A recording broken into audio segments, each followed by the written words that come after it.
3,000ಕ್ಕೂ ಹೆಚ್ಚು ಕಟ್ಟಡ ಕಾರ್ಮಿಕರ ಕಾರ್ಡ್ಗಳನ್ನು ರದ್ದುಪಡಿಸಿ ಸರ್ಕಾರದ ಸವಲತ್ತುಗಳಿಂದ ವಂಚಿತರನ್ನಾಗಿ ಮಾಡಿದ್ದಾರೆ ಎಂದು ಕರ್ನಾಟಕ ರಾಜ್ಯ ಕಟ್ಟಡ ಮತ್ತು ಅಸಂಘಟಿತ ಕಾರ್ಮಿಕರ ಒಕ್ಕೂಟದ ರಾಜ್ಯಾಧ್ಯಕ್ಷ ಡಾ ಪ್ರಸನ್ನಗೌಡ ನೇತೃತ್ವದಲ್ಲಿ ತಾಲೂಕು ಕಚೇರಿ ಹಾಗೂ ಕಾರ್ಮಿಕ ಕಚೇರಿ ಮುಂಭಾಗದ ರಸ್ತೆ ತಡೆದು ಬೃಹತ್ ಪ್ರತಿಭಟನೆ ನಡೆಸಿ ಆಕ್ರೋಶವನ್ನು ವ್ಯಕ್ತಪಡಿಸಿದರು. ಕಲ್ಯಾಗೇಟ್ ವೃತ್ತದಿಂದ ಕಾರ್ಮಿಕರ ಕಚೇರಿಗೆ ತೆರಳಿ ಕಚೇರಿಗೆ ಮುತ್ತಿಗೆ ಹಾಕಲು ಯತ್ನಿಸಿದ್ರು. ಈ ವೇಳೆ ಪೊಲೀಸರು ತಡೆದ ಹಿನ್ನೆಲೆಯಲ್ಲಿ ತಾಲೂಕು ಕಚೇರಿ ಮುಂಭಾಗದ ಕುಣಿಗಲ್ ಮಾಗಡಿ ರಸ್ತೆ ತಡೆದು ಪ್ರತಿಭಟನೆ ನಡೆಸಿ ನಂತರ ತಾಲೂಕು ಕಚೇರಿ ಮುಂಭಾಗ ಪ್ರತಿಭಟನೆ ನಡೆಸಿದ್ರು. ಈ ವೇಳೆ ಉಪತಹಶೀಲ್ದಾರ್ ಪ್ರಭಾಕರ್ ಮನವಿ ಸ್ವೀಕರಿಸಲು ಮುಂದಾದ ವೇಳೆ ತಹಶೀಲ್ದಾರ್ ಹಾಗೂ ಜಿಲ್ಲಾ ಕಾರ್ಮಿಕ ಇಲಾಖೆ ಅಧಿಕಾರಿಗಳು ಸ್ಥಳಕ್ಕೆ ಬಂದು ಕಾರ್ಮಿಕರ ಸಮಸ್ಯೆ ಆಲಿಸಬೇಕು ಎಂದು ಆಕ್ರೋಶವನ್ನು ವ್ಯಕ್ತಪಡಿಸಿ ತಾಲೂಕು ಕಚೇರಿಗೆ ಬೀಗ ಜಡಿಯಲು ಮುಂದಾದ ವೇಳೆ ಪೊಲೀಸರು ತಡೆದು ಅಧಿಕಾರಿಗಳನ್ನು ಕರೆಸುವುದಾಗಿ ಭರವಸೆ ನೀಡಿದ ನಂತರ ತಹಶೀಲ್ದಾರ್ ಶರತ್ ಕುಮಾರ್, ಜಿಲ್ಲಾ ಕಾರ್ಮಿಕ ಇಲಾಖೆ ಅಧಿಕಾರಿ ನಾಗೇಂದ್ರ ಭೇಟಿ ನೀಡಿ ರದ್ದುಪಡಿಸಿರುವ ಅರ್ಜಿಗಳನ್ನು ಪರಿಶೀಲನೆ ನಡೆಸಿ ನೈಜ ಕಟ್ಟಡ ಕಾರ್ಮಿಕರಿಗೆ ಇಲಾಖೆಯಿಂದ ದೊರಕುವ ಸವಲತ್ತು ವಿತರಿಸಲು ಕ್ರಮ ಕೈಗೊಳ್ಳಲಾಗುವುದು ಎಂಬ ಭರವಸೆ ನೀಡಿದ ನಂತರ ಪ್ರತಿಭಟನೆಯನ್ನ ಕೈಬಿಟ್ಟರು. ಕರ್ನಾಟಕ ರಾಜ್ಯ ಕಟ್ಟಡ ಮತ್ತು ಅಸಂಘಟಿತ ಕಾರ್ಮಿಕರ ಒಕ್ಕೂಟದ ರಾಜ್ಯಾಧ್ಯಕ್ಷ ಡಾ ಪ್ರಸನ್ನಗೌಡ ಮಾತನಾಡಿ, ಕಾರ್ಮಿಕರಿದ್ದರೆ ಕಾರ್ಮಿಕ ಇಲಾಖೆ ಅಧಿಕಾರಿಗಳು ಇರಲು ಸಾಧ್ಯ. ಅವರಿಗೆ ಸರ್ಕಾರದ ಅನುದಾನ ಸಿಗುತ್ತಿದೆ ಎಂದರೆ ಕಾರ್ಮಿಕರು ಕಟ್ಟುವ ಹಣದಿಂದ ವೇತನ ಪಡೆಯುತ್ತಿದ್ದಾರೆ. ಕಾರ್ಮಿಕರ ಸಮಸ್ಯೆಗಳನ್ನು ಕೇಳಲು ಸಿದ್ಧರಿಲ್ಲ ಎನ್ನುವುದಾದರೆ ಇವರು ಎಷ್ಟು ಭ್ರಷ್ಟಾಚಾರಿ ಅಧಿಕಾರಿಗಳಾಗಿದ್ದಾರೆ ಎಂದು ಪ್ರಶ್ನಿಸಿದರು.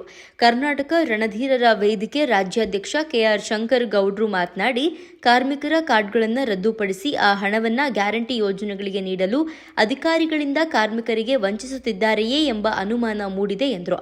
ತಾಲೂಕು ಅಧ್ಯಕ್ಷ ವೆಂಕಟೇಶ್, ತಹಶೀಲ್ದಾರ್ ಶರತ್ ಕುಮಾರ್, ಜಿಲ್ಲಾಧ್ಯಕ್ಷ ಆನಂದ್, ಜಿಲ್ಲಾ ಗೌರವಾಧ್ಯಕ್ಷ ಆಚಾರ್ ಮಂಜುನಾಥ್, ಉಪಾಧ್ಯಕ್ಷ ಶಾಂತರಾಜು ಚಿಟ್ಟನಹಳ್ಳಿ, ಅಶ್ವಥ್, ಮಹಿಳಾ ಮುಖಂಡೆ ಅಶ್ವಿನಿ, ಕಾರ್ಮಿಕ ಸಂಘಟನೆ ಮುಖಂಡರಾದ ನರಸಿಂಹರಾಜು, ಗೋಪಿ, ಶಿವಕುಮಾರ್, ವೀರೇಶ್, ನಮ್ಮ ಕರ್ನಾಟಕ ನವನಿರ್ಮಾಣ ವೇದಿಕೆ ರಾಜ್ಯಾಧ್ಯಕ್ಷ ರಾಜಣ್ಣ, ಗೌರವಾಧ್ಯಕ್ಷ ಮಹಂತೇಶ್, ಗಂಗಾ ನರಸಿಂಹಯ್ಯ, ಕಲ್ಯ ರಂಗನಾಥ್, ಶಿವು, ಮಂಜುನಾಥ್, ಸುರೇಶ್, ತಾಲೂಕು ಮಹಿಳಾ ಅಧ್ಯಕ್ಷೆ ಜಯಮ್ಮ ಇತರರು ಇದ್ದರು. ನಮ್ಮೆಲ್ಲರ ಬೆವರಿನಿಂದ ಅಂದ್ರೆ ನಾವು ಕೂಡ ಕಾರ್ಮಿಕರಿದ್ದೇವೆ. ನಮ್ಮೆಲ್ಲರ ಬೆವರಿನಿಂದ ಹಣದಿಂದ ಕಟ್ಟುವಂತ ತೆರಿಗೆಯಲ್ಲಿ ಸಂಬಳ ತಗೊಳ್ಳುವಂತ ಕಾರ್ಮಿಕರಿಗೆ ಅವರು ಕಾರ್ಮಿಕರು, ಸರ್ಕಾರಿ ಅಧಿಕಾರಿಗಳು ಇಲ್ಲಿ ಯಾರು ಕೂಡ ರಾಜರಲ್ಲ, ಅಧಿಕಾರಿಗಳಲ್ಲ. ಅವರು ನಮ್ಮ ಮನೆಯ ನಮ್ಮಗಳ ಕೆಲಸಗಾರರು. ನಾವು ನಮ್ಮ ತೆರಿಗೆಯಲ್ಲಿ ಅವರಿಗೆ ಸಂಬಳವನ್ನು ಕೊಡ್ತಾ ಇದ್ದೇವೆ. ಅವರು ನಮಗೆ ಸೇವೆಯನ್ನು ಮಾಡಲಿಕ್ಕಿರ್ತಕ್ಕಂಥ ಕೆಲಸಗಾರರು, ಕಾರ್ಮಿಕರು. ಅವರು ನಿಜವಾದ ಕಾರ್ಮಿಕರು ಅವರು, ನಾವಲ್ಲ. ಅದರಲ್ಲೂ ಕೂಡ ಅವರಿಗೆ ತೆರಿಗೆಯನ್ನ, ನಮ್ಮ ತೆರಿಗೆಯಲ್ಲಿ ಅವರಿಗೆ ಸಂಬಳವನ್ನು ಕೊಡ್ತಾ ಇದ್ದೇವೆ. ಸಂಬಳ ಕೊಡುವಂತ ತಳಿಗಳು, ಕಾರ್ಮಿಕ ತಳಿಗಳಿಗೆ ಅವರು ಕಾರ್ಮಿಕರ ಕಾರ್ಡನ್ನು ಕೊಡೋದಕ್ಕೆ ಹಿಂದೆ ಮುಂದೆ ನೋಡ್ತಾ ಇದ್ದಾರೆ. ನಕಲಿ ಕಾರ್ಮಿಕರಿಗೆ ಕಾರ್ಡ್ ಅನ್ನ ಕೊಡೋದ್ರಲ್ಲಿ ಎತ್ತಿದ ಕೈಗಳಾಗಿದೆ ಕಾರ್ಮಿಕ ಇಲಾಖೆಯ ಅಧಿಕಾರಿಗಳ ಕೆಲಸಗಳು. ಇಂಥ ಕಾರ್ಮಿಕ ಅಧಿಕಾರಿಗಳು ಇರೋದು ನೈಜ ಕಾರ್ಮಿಕರಿಗೆ ಸೇರಬೇಕಾದಂತ, ಸರ್ಕಾರದಿಂದ ಬರಬೇಕಾದಂತ ಯಾವ ಸವಲತ್ತುಗಳು ಬರೋದಿಲ್ಲ. ಆದ್ರಿಂದ ಈ ಕೂಡಲೇ ಈ ಏನು ಭ್ರಷ್ಟ ಅಧಿಕಾರಿಗಳಿದ್ದಾರೆ ಕಾರ್ಮಿಕ ಇಲಾಖೆಯಲ್ಲಿ, ಅಂತ ಅಧಿಕಾರಿಗಳ ಮೇಲೆ ಶಿಸ್ತು ಕ್ರಮ ಆಗಲೇಬೇಕಾಗ್ತದೆ. ಈ ಹೋರಾಟದ ಮೂಲಕ ಅವರಿಗೆ ಎಚ್ಚರಿಕೆಯನ್ನು ಕೊಡ್ತಾ ಇದ್ದೇವೆ. ಕಾರ್ಮಿಕರು ಈ ಕೂಡಲೇ ಅಂತ ಭ್ರಷ್ಟ ಅಧಿಕಾರಿಗಳೇನಿದ್ದಾರೆ ಅವ್ರನ್ನ ಕರ್ತವ್ಯದಿಂದ ಅಮಾನತ್ ಮಾಡಬೇಕಾಗ್ತದೆ. ನೈಜ ಕಾರ್ಮಿಕರು ಯಾರಿದ್ದಾರೆ ಅವರಿಗೆ ಏನು ಸವಲತ್ತುಗಳನ್ನ ಕೊಡ್ತಾ ಇದ್ದಾರೆ ಅಂತ ಅಧಿಕಾರಿಗಳಿಗೆ ಬೆಂಬಲಿಸೋಣ. ಯಾವುದೇ ಕಾರಣಕ್ಕೂ ಇಂಥ ಭ್ರಷ್ಟ ಅಧಿಕಾರಿಗಳು ನಮ್ಮ ತಾಲೂಕಿಗೆ ಬೇಡವಾಗಿದೆ. ರಕ್ತ ಸೊಳ್ಳೆಗಳು, ತಿಗಣಗಳು ರಕ್ತ ಇರ್ತಾ ಇದ್ವು ಈ ಹಿಂದೆ, ಇವು ಕೂಡ ಇರ್ತವೆ. ಆದ್ರೆ ಈ ಅಧಿಕಾರಿಗಳು ಭ್ರಷ್ಟರಿದ್ದಾರೆ. ಅವರು ಜೀವಂತವಾಗಿರ್ತಕ್ಕಂಥ ನಮ್ಮನ್ನ ಜೀವಂತ ಶವವನ್ನು ಮಾಡಲಿಕ್ಕೆ ಹೊರಟಿದ್ದಾರೆ. ಒಂದು ಹೆರಿಗೆ ಭತ್ಯೆ, ಒಂದು ವಿದ್ಯಾರ್ಥಿ ವೇತನ, ಸಾಕಷ್ಟು ಸವಲತ್ತುಗಳನ್ನ ಕಡಿವಾಣ ಹಾಕುವಂತ ನಿಟ್ಟಿನಲ್ಲಿ ಕಾರ್ಮಿಕ ಇಲಾಖೆ ಹೊರಟಿದೆ. ಇಂಥ ಕಾರ್ಮಿಕ ಇಲಾಖೆಯ ಭ್ರಷ್ಟ ಅಧಿಕಾರಿಗಳು ಈ ಕೂಡಲೇ ಅಮಾನತ್ತಾಗಬೇಕು. ಜೊತೆಗೆ ಈ ಕೂಡಲೇ ಬೇಷರತ್ತಾಗಿ ಬಂದು ಕಾರ್ಮಿಕರನ್ನ ಆ ಭ್ರಷ್ಟ ಅಧಿಕಾರಿಗಳು ಕ್ಷಮೆಯನ್ನ ಯಾಚಿಸಬೇಕಾಗ್ತದೆ. ಕಾರ್ಮಿಕ ಬಂಧುಗಳೇ, ನಿಮ್ಮೆಲ್ಲರ ಬೆವರಿನ ದುಡಿಮೆ ಹಣದಿಂದ ಸಂಬಳ ತರ್ತಾ ಇದ್ದಾರೆ. ನಿಮ್ಮ ಸವಲತ್ತುಗಳನ್ನ ಕಿತ್ಕೊಳ್ಳುವಂತ ದಾರಿಯಲ್ಲಿ ಹೊರಟಿದ್ದಾರೆ. ಅವರು ನಮ್ಮ ತಾಲೂಕಿಗೆ ಬೇಕಾ ಅನ್ನೋ ಒಂದು ಚಿಂತನೆಯನ್ನು ನಾವು ಮಾಡಬೇಕಾಗ್ತದೆ.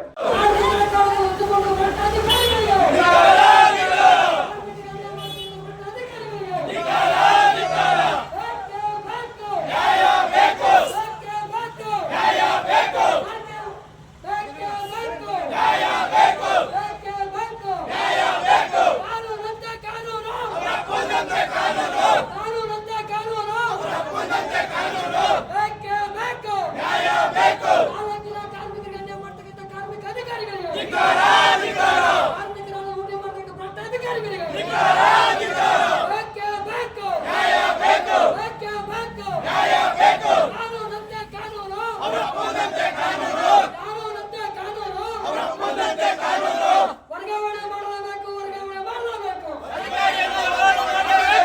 ಕಾರ್ಯದಿಂದ ಕೆಲಸದಿಂದ ತೆಗೆದುಹಾಕಲೇಬೇಕು, ತೆಗೆದುಹಾಕಲೇಬೇಕು. ವರದಿಯಿಂದ ವಜಾ ಮಾಡಲೇಬೇಕು, ಮಾಡಲೇಬೇಕು. ಸುಮ್ಮನಿದ್ದರೆ ಶಾಂತಿ, ಸುಮ್ಮನಿದ್ದರೆ ಇಲ್ಲದಿದ್ದರೆ ಬೇಕೇ ಬೇಕು, ಬೇಕೇ ಬೇಕು. ನ್ಯಾಯಕ್ಕಾಗಿ ಹೋರಾಟ, ಕಾರ್ಮಿಕ ಇಲಾಖೆಗೆ ಆಗಲು ಭ್ರಷ್ಟ ಅಧಿಕಾರಿಗಳಿಗೆ ಧಿಕ್ಕಾರ, ಧಿಕ್ಕಾರ. ಕಾರ್ಮಿಕರ ಕಾನೂನು ರಕ್ಷಿಸಿರುವಂತ ಭ್ರಷ್ಟ ಅಧಿಕಾರಿಗಳಿಗೆ ಕೆಲವೇ ದಿನದಲ್ಲಿ ನಾವು ಇವತ್ತಿನ ಇಡೀ ತಾಲೂಕಲ್ಲಿ ಕಚೇರಿಗಳನ್ನು ಪರಿಶೀಲನೆ ಕೂಡ ನಾನು ಮಾಡ್ತೀನಿ ಅಂತ ಈ ಸಂದರ್ಭದಲ್ಲಿ ನಮ್ಮ ಮಾಧ್ಯಮದ ಮುಖಾಂತರ ಹೇಳ್ತಾ ಇದ್ದೀನಿ. 11 ಗಂಟೆ 12 ಗಂಟೆಲ್ಲೂ ಕೂಡ ಕಚೇರಿಗಳು ಅಧಿಕಾರಿಗಳು ಬರೋದೇ ಇಲ್ಲ, ನಿರ್ಲಕ್ಷ್ಯದಿಂದ ಮಾಡ್ತಾರೆ. ದಯವಿಟ್ಟು ಇದ್ರ ಬಗ್ಗೆ ಇಲಾಖೆಯಲ್ಲಿ ಮನವಿ ಮಾಡ್ತೀನಿ. ಯಾರು ಅಧಿಕಾರಿಗಳು ಇದಕ್ಕೆ ಸಂಬಂಧಪಟ್ಟರು ಕೂಡಲೇ ಇವಾಗ ನಮ್ಮ ಕಾರ್ಮಿಕರಿಗೆ ಅನ್ಯಾಯ ಆಗುವುದರಿಂದ ದಯಮಾಡಿ ಅವರಿಗೆ ಏನು ಸರ್ಕಾರದಿಂದ ಬರುವಂತ ಸೌಲಭ್ಯಗಳನ್ನು ಕೂಡಲೇ ಅವರಿಗೆ ಅನುಮತಿ ಮಾಡಿಕೊಡ್ಬೇಕು ಅಂತ ನಾನು ಈ ಸಂದರ್ಭದಲ್ಲಿ ಹೇಳ್ತೀನಿ. ನಾವು ಸರ್ಕಾರ ಹಣ ಕೊಡುವುದಿಲ್ಲ, ಇಲ್ಲ ನಮ್ಗೆ ಯಾವುದು ಬರುವುದಿಲ್ಲ ರೈತರಿಗೆ ಇಲ್ಲ ಅಂದ್ರೆ ಬೇಕಾದ್ರೆ ಇವತ್ತು ಬಂದು ನಮ್ಮ ಕಾರ್ಮಿಕರು ಎಲ್ಲ ರಾಜ್ಯಾಧ್ಯಕ್ಷರು ಇದ್ದಾರೆ, ಮತ್ತೆ ಸದಸ್ಯರುಗಳು ಕೂಡ ಇಲ್ಲೇ ಇದ್ದಾರೆ. ಅವ್ರು ಬಂದು ಬೇಕಾದ್ರೆ ನಮ್ಮ ಹತ್ರ ಹೇಳ್ಬಿಡಿ, ಸರ್ಕಾರದಿಂದ ನಮ್ಗೆ ಯಾವುದು ಕೊಡುವುದಿಲ್ಲ, ನಾವು ನಿಮ್ಗೆ ಯಾವುದು ಸೌಲಭ್ಯವನ್ನು ಕೊಡುವುದಿಲ್ಲ ಅಂತ ನೀವು ಹೇಳಿದ್ರೆ ನಾವು ಮುಂದಿನ ದಿನಗಳಲ್ಲಿ ವಿಧಾನಸೌಧವನ್ನು ಕೂಡ ಮುತ್ತಿಗೆ ಹಾಕಬೇಕು ಅಂತ ಹೇಳಿ ನಾವು ಎಲ್ಲ ಹೋರಾಟಗಾರರು ಮತ್ತೆ ನಮ್ಮ ಕಾರ್ಮಿಕರು ಸದಸ್ಯರು ಸೇರಿ ದೊಡ್ಡ ಮಟ್ಟದಲ್ಲಿ ಹೋರಾಟ ಮಾಡಿ ವಿಧಾನಸೌಧವನ್ನು ಕೂಡ ನಾವು ಮುತ್ತಿಗೆ ಹಾಕ್ತೀವಿ. ಎರಡು ಮಾತಾಡ್ಕೊಂಡು ಅವಕಾಶ ಮಾಡಿಕೊಟ್ಟಂತ ಏನಪ್ಪಾ ಅಂತ ಎಲ್ಲ ಗೊತ್ತಿರೋ ವಿಚಾರ. ಕಾರ್ಮಿಕರಿಗೆ ಇವತ್ತು ಆದಂತ ಅನ್ಯಾಯಗಳನ್ನ ನಾವು ಇವತ್ತು ಹೋರಾಟ ಮಾಡ್ತಾ ಇದೀವಿ. ಆದ್ರೆ ಈ ಹೋರಾಟ ಮಾಡ್ತಾ ಇದೀವಿ ಅಂತಂದ್ರೂ ಸಹ ಅಧಿಕಾರಿಗಳು ಇವತ್ತು ನಾಪತ್ತೆಯಾಗಿದ್ದಾರೆ. ಚಂದ್ರೇಗೌಡರಿಗೆ ಅಧಿಕಾರಿಗಳು ಹೋರಾಟ ಮಾಡ್ತಾರೆ ಇವತ್ತು ಕಾರ್ಮಿಕರಿಗೋಸ್ಕರ ಎಲ್ಲ ರಾಜ್ಯಾಧ್ಯಕ್ಷರುಗಳು ಅಂತ ಗೊತ್ತಿದ್ರು ಕೂಡ ಇವತ್ತು ಕಚೇರಿಗೆ ಹೋದ್ರೆ ಇವತ್ತು ಅಧಿಕಾರಿಗಳು ಇಲ್ಲ. ಹಾಗಾಗಿ ದಯವಿಟ್ಟು ಸಚಿವರಲ್ಲಿ ಮನೆಗೆ ಕಾನೂನು ಸಚಿವರಾದಂತ ಸತೀಶ್ ನಾಡು ಅವರಿಗೆ ಹೇಳ್ತಾ ಇದ್ದೇವೆ, ದಯವಿಟ್ಟು ಕಾರ್ಮಿಕರಿಗೆ ಏನಿದೆಯೋ ಆ ಅಧಿಕಾರಿಗಳಿಗೆ ನೀವು ಕೂಡಲೇ ಮೀಟಿಂಗ್ ತಗೊಂಡು ಸಭೆ ಸೇರಿಸಿ ಕಾರ್ಮಿಕರಿಗೆ ತಂದಂತ ಸೌಲಭ್ಯಗಳು ಏನಿದೆಯೋ ದಯವಿಟ್ಟು ಅವ್ರಿಗೆ ಆ ತಾಲೂಕುಗಳಿಗೆ ದಯವಿಟ್ಟು ಸಹಕರಿಸಬೇಕು. ಹೆರಿಗೆ ಭತ್ಯೆ ಆಗಿರ್ಬೋದು, ಮಕ್ಕಳಿಗೆ ಕಾಲಿಶಕ್ತಿಗಳಾಗಿರ್ಬೋದು, ಬರೇ ಕಾರ್ಡ್ ಮಾಡಿಸ್ಕೊಳ್ಳೋದೇ ಅಂತ ಜೀವನ ಅಲ್ಲ, ದಯವಿಟ್ಟು ಅವ್ರು ಬರೋ ಸೌಲಭ್ಯಗಳು ಮಾಡ್ಕೊಳಂತ ನಾವು ಸಚಿವರಲ್ಲಿ ಕೇಳ್ಕೊತಾ ಇದೀವಿ. ಮಾಗಡಿ ತಾಲೂಕು ಅಸಂಘಟಿತ ಕಾರ್ಮಿಕರ ಒಕ್ಕೂಟದಿಂದ ಇವತ್ತೇನು ಆಯೋಜನೆ ಮಾಡಿದೀವಿ, ಈ ಸ್ಟ್ರೈಕ್ಗೆ ಇಷ್ಟೊಂದು ಬೆಂಬಲ ಸಿಗುತ್ತೆ ಅಂತ ನಾವು ಅನ್ಕೊಂಡಿರ್ಲಿಲ್ಲ. ನಿಜವಾಗ್ಲೂ ಹೆಚ್ಚಿನ ಜನ ಬಂದಿರೋದಕ್ಕೆ ಮೊದಲನೇದಾಗಿ ಅವ್ರಿಗೆ ವಂದನೆಗಳನ್ನ ಅರ್ಪಿಸ್ತೀನಿ.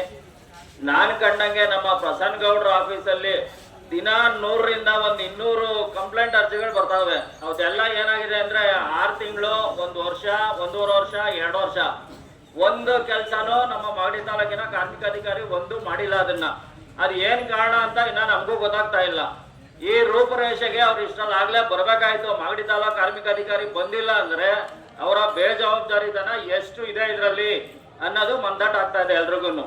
ಇವರ ಮೇಲ್ಪಟ್ಟಂತೆ ಜಿಲ್ಲಾ ಕಾರ್ಮಿಕ ಅಧಿಕಾರಿಗಳಾದ್ರೂ ಏನು ಎತ್ತ ಅಂತ ವಿಚಾರಿಸಕ್ಕಾದ್ರೂ ಬರ್ಲಿಲ್ಲ ಅಂದ್ರೆ ಇವ್ರು ಯಾವ ಮಟ್ಟದಲ್ಲಿ ಕೆಲಸ ಮಾಡ್ತಾ ಇದ್ದಾರೆ ಅವ್ರ ಆಫೀಸಲ್ಲಿ ಏನಂತ ಗೊತ್ತಾಗ್ತಾ ಇದೆ. ನಾನ್ ಕಂಡಂಗೆ ನಮ್ಮ ಪ್ರಸನ್ನ ಗೌಡ್ರ ಆಫೀಸಲ್ಲಿ ಒಂದೇ ಒಂದು ಉದಾಹರಣೆ, ಮ್ಯಾರೇಜ್ ಕ್ಲೈಮ್ ಅಂತ ಬಂದಿತ್ತು. 1 ವರ್ಷ ಆಗಿದೆ ಅದು. ಆ ಅಮ್ಮ ಓಡಾಡಕ್ ಶುರುವಾಗಿ, ಬಡ ಹೆಂಗ್ಸ್ ಅಮ್ಮ 1 ವರ್ಷದಿಂದ ಸತತವಾಗಿ ಇವ್ರ ಆಫೀಸ್ಗೆ ಓಡಾಡ್ತಾ ಇದ್ದಾರೆ. ಆ ಮ್ಯಾರೇಜ್ ಕ್ಲೈಮ್ ನಾವ್ ಇನ್ನ ಕೊಡ್ಸಕ್ ಆಗಿಲ್ಲ ಅಂದರೆ ಮಾಗಡಿಲಿ ನಾವು ಆಫೀಸ್ ಮಾಡ್ಕೊಂಡು ಏನ್ ಪ್ರಯೋಜನ? ಸಂಘಟನೆ ಮಾಡ್ಕೊಂಡು ನಾವು ಏನು ಪ್ರಯೋಜನ ಇಲ್ಲ. ಅವ್ರಿಗೊಂದು ಸವಲತ್ತು ಕೊಡಿಸ್ಲಿಲ್ಲ ಬಡವ್ರಿಗೆ ಅಂತ ಹೇಳಿದ್ಮೇಲೆ ನಾವು ಇಷ್ಟು ದೊಡ್ಡ ಆಫೀಸ್ ಮಾಡಿ ಜನನ ಇಟ್ಕೊಂಡು ನಾವು ಇವ್ರ ಪರ ಹೋರಾಡೋದೇ ವ್ಯರ್ಥ ಅಂತ ನನ್ಗನ್ನಿಸ್ತಾ ಇದೆ.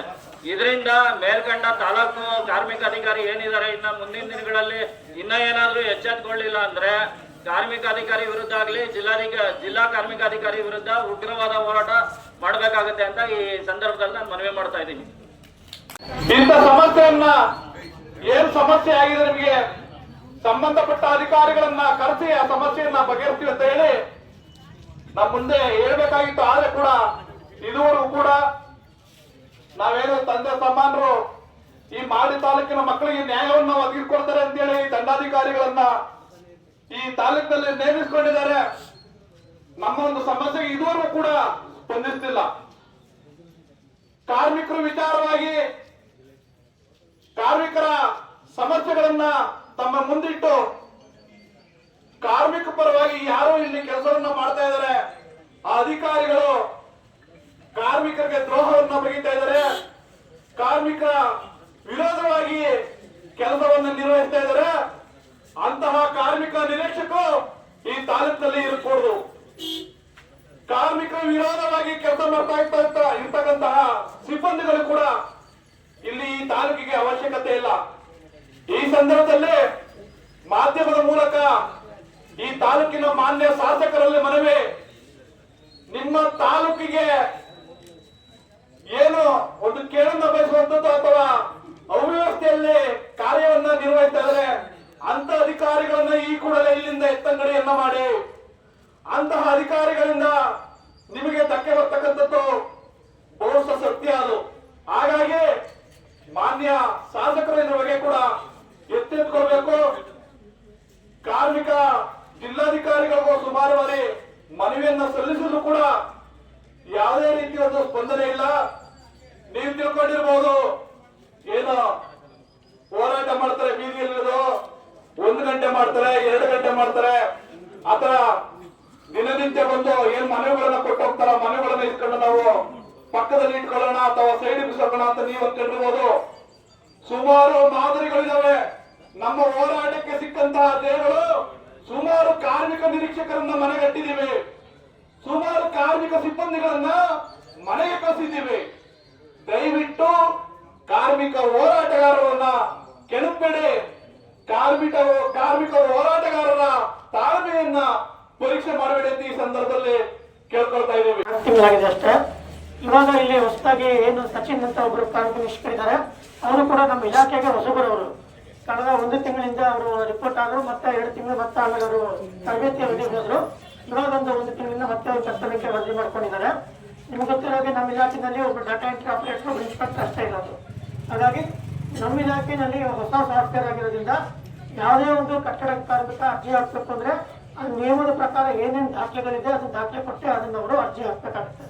ಮುಂದುವರೆದು ಆ ಡಾಕ್ಯುಮೆಂಟ್ಸ್ ನ ವೆರಿಫಿಕೇಶನ್ ಮಾಡಿ, ನಿಮ್ಗೆಲ್ಲ ಸುಮಾರು ಜನ ಮೀಡಿಯಾ ನೋಡಿರ್ಬೋದು, ಸುಮಾರು ಜನ ಬೋಗಸ್ ಕಾರ್ಡ್ ಆಗ್ತಾರೆ ಅನ್ನೋದು ಮಾಹಿತಿ ಇದೆ. ಹಾಗಾಗಿ ಯಾವುದೇ ಒಂದು ಕಟ್ಟಡ ಕಾರ್ಮಿಕ ಅರ್ಜಿ ಹಾಕಿದ ಮೇಲೆ ಅದನ್ನ ಸಲ್ಲಿಸಿರೋ ದಾಖಲೆಗಳ ಪರಿಶೀಲನೆ ಮಾಡಿ ಮತ್ತು ಅದನ್ನ ಸ್ಥಳ ಪರಿಶೀಲನೆ ಮಾಡಿ ಅದನ್ನ ಕಟ್ಟಡ ಕಾರ್ಮಿಕರಾಗಿದ್ದ ರಿಜಿಸ್ಟ್ರೇಷನ್ ಮಾಡಬೇಕು ಅಂತ ಒಂದು ಸುತ್ತೋಲೆ ಇರೋದು. ಹಾಗಾಗಿ ಕೆಲವೊಂದು ಹೇಳುವಂಗೆ ಅಕ್ಕಪಕ್ಕ ಸುಳ್ಳು ಹೇಳ್ತಾರೆ ಅಂತ ಅದರ ಗಮನಕ್ಕಿದ್ದಾಗ ದಯವಿಟ್ಟು ನಮ್ಮ ಗಮನಕ್ಕೆ ತಗೊಂಡ್ಬನ್ನಿ. ನೈಜ ಕಟ್ಟಡ ಕಾರ್ಮಿಕರು ಯಾರಿದ್ದಾರೆ ಅವರು 1 ಅಲ್ಲ 10 ಅಲ್ಲ 100 ಜನ ಇರಲಿ, ಅವರು ರಿಜಿಸ್ಟ್ರೇಷನ್ ಮಾಡೇ ಮಾಡ್ಕೊಡ್ತೀವಿ. ಅದನ್ನೇನು ನಮ್ಗೆ ವ್ಯತ್ಯಯ ಆಗೋದಿಲ್ಲ. ಸ್ಪೆಸಿಫಿಕ್ ಯಾವ್ದನ್ನ ನಿಮ್ಗೆ ನಿಮ್ಮ ಇದರಲ್ಲಿ ಯಾವ್ದನ್ನ ಈ ತರ ನೈಜ ಕಟ್ಟಡ ಆಗಿರೋರು ಕೂಡ ನೋಂದಣಿ ಆಗಿಲ್ಲ ಅನ್ನೋ ಗಮನಕ್ಕಿದ್ರೆ ಯಾವ್ದು ಅದಕ್ಕೆ ಮೇಲ್ಮನವಿ ಪ್ರಾಧಿಕಾರ ರಾಮನಗರದಲ್ಲಿ ನಾನಿದ್ದೀನಿ, ನನ್ನ ಗಮನಕ್ಕೆ ತಗೊಂಡ್ಬನ್ನಿ. ನಾನು ಪರಿಶೀಲನೆ ಮಾಡಿ ಅದನ್ನ ನ್ಯಾಯ ಒದಗಿಸಕ್ಕೆ ನಾನು ಪ್ರಾಮಾಣಿಕ ಪ್ರಯತ್ನ ಮಾಡ್ತೀನಿ. ಅವರು ಅಕ್ಷರಸ್ಥರಾಗಿರ್ತಾರೆ. ನಮ್ದು ಬೋರ್ಡ್ ಹೊಸ ಸಾಫ್ಟ್ವೇರ್ ಬಂದ್ಮೇಲೆ ಕೆಲವೊಂದು ಸ್ವಯಂ ದೃಢೀಕರಣ ಪತ್ರ ಆಗಿರ್ಬೋದು, ಅದು ವೇಸ್ಟ್ ಸ್ಲಿಪ್ ಆಗಿರ್ಬೋದು, ಅಥವಾ ಒಂದು ಕನ್ಸ್ಟ್ರಕ್ಷನ್ ವರ್ಕರ್ ಅಂತ ಕೆಲಸ ಮಾಡೋ ಉದ್ಯೋಗ ನಿರೀಕ್ಷಿತ ಪ್ರಮಾಣ ಆಗಿರ್ಬೋದು, ಮೇಲೆ ಕಡ್ಡಾಯವಾಗಿ ಸಲ್ಲಿಸಬೇಕಾಗುತ್ತೆ. ಆ ತರ ಸಲ್ಲಿಸ್ತಿರೋ ಪಕ್ಷದಲ್ಲಿ ಅದನ್ನ ಅವರು ನಿಂಬರ್ ಹಾಕೊಟ್ಬಿಟ್ಟು ಅವರಿಗೆ ರಿಮಾರ್ಕ್ಸ್ ಬಿಟ್ಟು ರಿಜೆಕ್ಟ್ ಮಾಡಿರ್ತಾರೆ. ಅದು ಬಿಟ್ಟು ಕಟ್ಟಡ ಕಾರ್ಮಿಕರು ಅಲ್ಲ ಅನ್ನೋದನ್ನೇ ಉದ್ದೇಶ ಇಟ್ಟು ರಿಜೆಕ್ಟ್ ಮಾಡಿತ್ತು ಅಂದ್ರೆ, ನೀವು ಕಟ್ಟಡ ಕಾರ್ಮಿಕರು ಆಗಿದ್ದಾರೆ ಅನ್ನೋದು ನಿಮ್ಮ ವಾದ ಆಗಿದ್ರೆ ದಯಮಾಡಿ ಅದಕ್ಕೆ ಮೇಲ್ಮನವಿ ಪ್ರಾಧಿಕಾರ ನಾನಿದ್ದೀನಿ, ನನಗೆ ಅರ್ಜಿ ಹಾಕ್ಕೊಂಡು ಪರಿಶೀಲನೆ ಮಾಡಿಸ್ಬಿಟ್ಟು ಅದನ್ನ ನಾನು ರಿಜಿಸ್ಟ್ರೇಷನ್ ಮಾಡ್ತೀನಿ. ಅಪ್ಲಿಕೇಶನ್ ಹಾಕ್ತಿದ್ರು ಅರ್ಜಿ ಹಾಕ್ಲಿಕ್ಕೆ ಈಗಿನ ಸಮಯ ನಿಮಗೆ ಗೊತ್ತು 2-3 ದಿನ ತಗೊಂಡು ಅರ್ಜಿ ಹಾಕಿದ್ಮೇಲೆ ನಿಮ್ಮಲ್ಲಿ ಡೇಟಾ ಆಪರೇಟರ್ಗಳು ಇರ್ತಾರೆ, ನಿಜವಾದ ಕಾರ್ಮಿಕರು ರಿಜೆಕ್ಷನ್ ಆಗ್ತಾರೆ. ಇವಾಗ ನಾವೆಲ್ಲ ಹೋಗ್ತಾರೋ ರಾಜ್ಯ ಮಟ್ಟದ ಹೋಗ್ತಾರೋ ನಮ್ಮ ನಾಲ್ಕು ಕಾರ್ಮಿಕರು ಸೇವೆ ಮಾಡ್ತಾರೆ. ಬೆಂಗಳೂರು ಇರತಕ್ಕಂಥ ಕಾನೂನು, ರಾಮನಗರ ಇರ್ತಕ್ಕಂಥ ಕಾನೂನು, ಚಾಮರಾಜನಗರ ಇರ್ತಕ್ಕಂಥ ಕಾನೂನು ಅದು ಮಾತ್ರ ಇದೆಯಾ? ಎಲ್ರಿಗೂ ಎಲ್ಲ ಒಂದೇ ಅಲ್ವಾ? ಬೆಂಗಳೂರಲ್ಲಿ ಹಾಕುವಂತ ಲೇಬರ್ ಕೋಡ್ ಒಂದೇ, ರಾಮನಗರದಲ್ಲಿ ಹಾಕುವಂತ ಏನ್ ಕಾಗಿಲ್ಲ ಡಾಕ್ಯುಮೆಂಟ್ ಸಬ್ಮಿಟ್ ಮಾಡಿಲ್ಲ. ವಿಶೇಷವಾಗಿ ನಾಗಿಲ್ಲ ವಿಶೇಷ ಅಲ್ವಾ? ಇವತ್ತು ಸಿಂಪಲ್ ಆಗಿ ಒಬ್ಬರು ಕೊಡ್ತೀನಿ ಅಂತ ಉದಾಹರಣೆ 3 ಕೊಡ್ತೀನಿ ತಾಲೂಕಿನಲ್ಲಿ. ಆಯ್ತಾ? ನಾವು ಇಲ್ಲಿವರೆಗೂ ತಾಲೂಕಲ್ಲಿ ಕಾರ್ಮಿಕರು ಪ್ರತಿಭಟನೆ ಮಾಡಿದ ಇತಿಹಾಸನೇ ಇಲ್ಲ. ಆತ್ಮಹತ್ಯೆ ಅಂತಂದ್ರೆ ಇಂಥ ಅಧಿಕಾರಿಗಳನ್ನ ನೆನೆಸೋದು ಅಂತ ವಿಚಾರ ಏನಂತ ಅಂದ್ರೆ ಹೋಗಲೇ ಹೇಳಲ್ಲ ಈ ಎಲ್ಲ ನಿಜವಾದ ಕಾರ್ಮಿಕರು ಈ ಅಂಬುಲೆನ್ಸ್ ತಗೊಂಡು ಅಂತ ತಾಲೂಕಲ್ಲಿ ನಡೆಸಿದ್ದಾರೆ. ಈ ಸಂಬಂಧ ಈಗಾಗಲೇ ಡಿಸ್ಟಿಕ್ ಲೇಬರ್ ಆಫೀಸರ್ ಸಹ ಬಂದು ಇದ್ರ ಬಗ್ಗೆ ಸ್ಪಷ್ಟೀಕರಣ ನೀಡಿದ್ದಾರೆ. ಮತ್ತು ಇದು ಅನುಗಮನಕ್ಕೆ ಬಂದಿರೋದ್ರಿಂದ ಇದನ್ನು ಸಹ ನಾನು ಕನ್ಸರ್ನ್ ಡಿಪಾರ್ಟ್ಮೆಂಟ್ ಅವ್ರನ್ನ ಇನ್ಸ್ಪೆಕ್ಟರ್ ಮತ್ತು ಅವ್ರನ್ನ ಕೂತ್ಕೊಂಡು ಮೀಟಿಂಗ್ ಮಾಡಿ ಯಾಕಾಯಿತು ಏನಾಯಿತು ಇದ್ರ ಬಗ್ಗೆ ಕೂಲಂಕುಷವಾಗಿ ವಿಚಾರಣೆ ಮಾಡ್ತೀನಿ ಸರಿಪಡಿಸೋ ಕರ್ತವ್ಯ ಮಾಡ್ತೀವಿ. ಇದೇ ರೀತಿ ನಾನು ಮುಂದೆ ರೀತಿ ನಡ್ಕೊಂಡಿದ್ದೇನೆ. ಸಂಘಟನೆ ಸಭೆ ಕರೀತೀರಿ ಸಭೆ ಯಾವಾಗ ಕರೀತೀರಿ ಸರ್? ಸಭೆ ಯಾವಾಗ ಕರೀತೀರಿ? KSRTC ಬಸ್ ಸ್ಟ್ಯಾಂಡ್ ಸರ್ಕಾರ ಮಟ್ಟದ್ದು ಮತ್ತು KSRTC ಡಿಪಾರ್ಟ್ಮೆಂಟ್ ಇದನ್ನು ಅವರು ಚರ್ಚಿಸಿ ಅದರ ಮುಂದಿನ ಕಾರ್ಮಿಕ ಇಲಾಖೆಯವ್ರ ಜೊತೆ ಚರ್ಚೆ ಮಾಡಲಿಕ್ಕೆ ಏನು ಕಾರ್ಮಿಕ ಯೂನಿಯನ್ಗಳಿದ್ದಾವೆ, ಹೋರಾಟಗಾರರಿದ್ದಾರೆ, ಅವ್ರನ್ನೂ ಸೇರಿಸಿ ಕಾರ್ಮಿಕ ಇಲಾಖೆ ಅವರು ಇಲ್ಲೇ ಬಂದು ಅವ್ರನ್ನೂ ಒಂದು ಲೆಟರ್ ಕರೆಸಿ ಸಭೆ ಮಾಡಿ. ಅಧ್ಯಕ್ಷತೆಯಲ್ಲಿ ನಿಮ್ಮೆಲ್ಲ ಟ್ರೇಡ್ ಯೂನಿಯನ್ಗಳನ್ನು ಕರೆಸುವಂತ ಸಭೆ ಮಾಡಿ ಇಲ್ಲೇ ಬನ್ನಿ.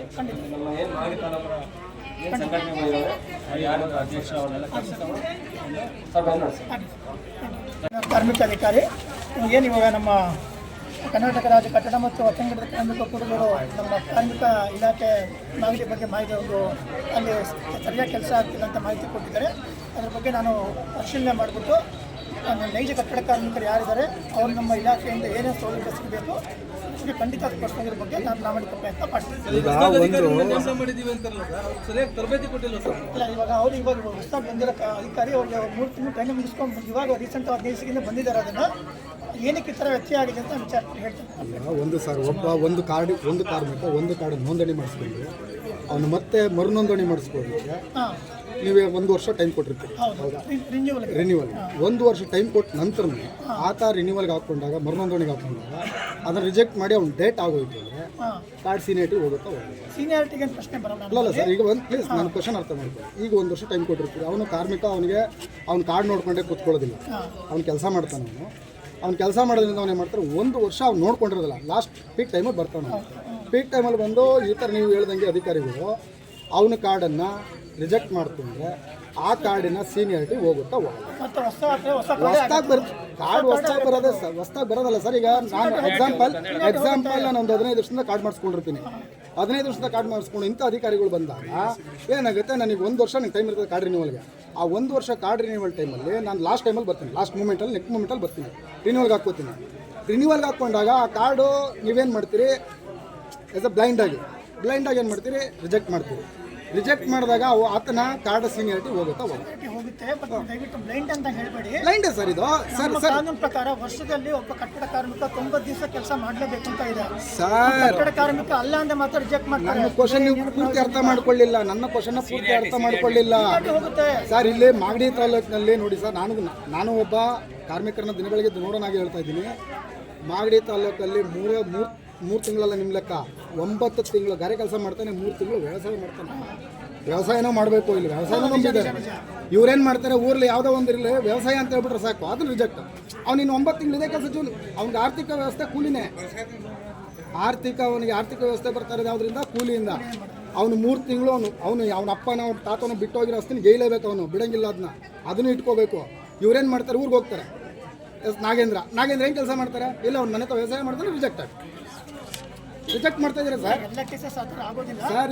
ಈಗ ಅವ್ರು ಹೇಳಿದ್ದಲ್ಲ, ಸಂಘಟನೆಯವ್ರು ಹೇಳಿದ್ದಲ್ಲ, ನನಗೂ ಗೊತ್ತಿದ್ದು, ನನಗೂ ಗೊತ್ತಿರೋದ್ರಿಂದ ಕೇಳ್ತಾ ಇದ್ದೀನಿ ಸರ್. ಈಗ 1 ನಿಮಿಷ ಸರ್, ನೀವು ಮೇಲ್ಮನೆ ಪ್ರಾಧಿಕಾರ ಅಂತ ನೀವು ಹೇಳ್ತೀರಾ ಸರ್. ಒಬ್ಬ ಕಾರ್ಮಿಕ ಒಂದು ಕಾರ್ಡನ್ನು ರಿಜೆಕ್ಟ್ ರಿನ್ಯೂವಲ್ ಅಥವಾ ಹೊಸ ಕಾರ್ಡ್ ಮಾಡಿಸ್ಕೊಳ್ಳೋದಕ್ಕೆ ಎಷ್ಟು ದಿವಸ ಅಲಿಬೇಕು ಸರ್? ಈಗ ನೀವು ಹೇಳಿಲ್ಲ ಸರ್, ಈಗ ನೀವು ಹೇಳಿದ್ರಿ ಮೇಲ್ಮನೆ ಪ್ರಾಧಿಕಾರ ಇದ್ದೀನಿ, ನನಗೆ ತಗೊಬನ್ನಿ ಅಂತ. ಈಗ ಅವನು ಇಲ್ಲೊಂದು ದಿವಸ ಕಾಯಬೇಕು, ಇಲ್ಲಿ ನಿಮ್ಮ ತಾಲೂಕು ಕಾರ್ಮಿಕ ನಿರೀಕ್ಷತ್ರ 1 ದಿವಸ ಕಾಯಬೇಕು, ಆಯ್ತಾ? ನೀವು ಅವ್ನು ರಿಜೆಕ್ಟ್ ಮಾಡಿದ್ರೆ ತಿರುಗಿ ಅವ್ನು ಇನ್ನೊಂದು ದಿವಸ 2 ದಿವಸ ಕೂಲಿ ವೇಸ್ಟ್ ಮಾಡ್ಕೊಳ್ಳಲ್ಲ ಸರ್. ಒಬ್ಬ ಗಾರೆ ಕೆಲಸ ಮಾಡೋಣ, ಒಬ್ಬ ಕೂಲಿ ಕೆಲಸ ಮಾಡೋಣ, ಅವ್ನು 500 ರೂಪಾಯಿ ಕಳ್ಕೊಳಕ್ಕೆ ಇಷ್ಟ ಇಲ್ಲ ಅವನಿಗೆ. ತಡಿಯಪ್ಪ, ಇಲ್ಲೋಗೋ ಬದಲು ಇಲ್ಲೋಗಿ ಇವನ ಹತ್ರ ನಿಂತ್ಕೊಳ್ಳೋ ಬದಲು ಅಲ್ಲೋಗಿ 500 ರೂಪಾಯಿ ಕೊಡ್ತಾರೆ ಅಂತ ಹೋಗ್ತಾರೆ ಅವರು. ಹೇಳ್ದಂಗೆ ಈ ಥರ ಕೇಸಸ್ ವ್ಯವಸಾಯ ಮಾಡೋ ಕೇಸಸ್ ಇತ್ತು ಅಂದರೆ ಮೊದಲನೇ ಪರಿಶೀಲನೆ ಮಾಡೋ ಟೈಮಲ್ಲೇ ಸರಿಯಾಗಿ ಪರಿಶೀಲನೆ ದಾಖಲೆ ಹಕ್ಕುಪಕ್ಕದವ್ರನ್ನ ಅಂತ ಏನು ಪರಿಶೀಲನೆ ಮಾಡ್ತಾರೆ ಈ ಮಾಗಡಿ ತಾಲೂಕಿನ ಕಾರ್ಮಿಕರ ಕೆಲಸ ವೈಖರಿ ಮಾಗಡಿ ತಾಲೂಕಿನ ಅಂತ ನಾನು ಹೇಳ್ತಲ್ಲ ಸರ್, ಇಡೀ ರಾಜ್ಯದ್ದೇ ಕೇಳ್ತಾ ಇರೋದು ನಾನು. ಮಾಗಡಿ ತಾಲೂಕಿನ ಅಂತ ಹೇಳ್ತಾ ವ್ಯವಸಾಯ ಅಂದ್ರೆ ಅದಕ್ಕೆ ಎಷ್ಟು ಹೇಳ್ತಾರೆ? ಹ್ಞೂ ಸರ್, ಎಲ್ಲ ಕಡೆನೂ ಈಗ ಅವನು ಒಂದು ಆರ್ಥಿಕ ವ್ಯವಸ್ಥೆಗೆ ಒಂದು ಕೂಲಿ ಮಾಡ್ತಾನೆ, ಮತ್ತೊಂದು ಪರ್ಮನೆಂಟ್ ಜೀವನಕ್ಕೆ ಒಂದು ಮಾಡ್ತಾನೆ. ಪರ್ಮನೆಂಟ್ ಜೀವನಕ್ಕೆ ಏನು ಮಾಡ್ತಾನೆ? ವ್ಯವಸಾಯ ಹಳ್ಳಿಗಾಡಿನಲ್ಲಿ ಇರ್ತಕ್ಕಂಥ ವ್ಯವಸಾಯ ಮಾಡಲೇಬೇಕು, ಮಾಡಲೇಬೇಕಾಗೋದಿಲ್ಲ ಅದು. ಮೊದಲನೇ ಸಲ ಪರಿಶೀಲನೆ ಮಾಡೋವಲ್ಲೇ ಸರಿಯಾದ ರೀತಿ ಪರಿಶೀಲನೆ ಮಾಡೋಕ್ಕೆ ನಾನು ಇನ್ಸ್ಟ್ರಕ್ಷನ್ಸ್ ಕೊಡ್ತೀನಿ ಅವ್ರಿಗೆ. ಪದೇ ಪದೇ ಅದೇ ತಪ್ಪುತ್ತೆ ಅದಕ್ಕೆ ಅವ್ರು. ಅದೇ ಸರ್, ಅದನ್ನೇ ನಾವು ಈ ಕಡೆ ನೋಡಿ ಸರ್.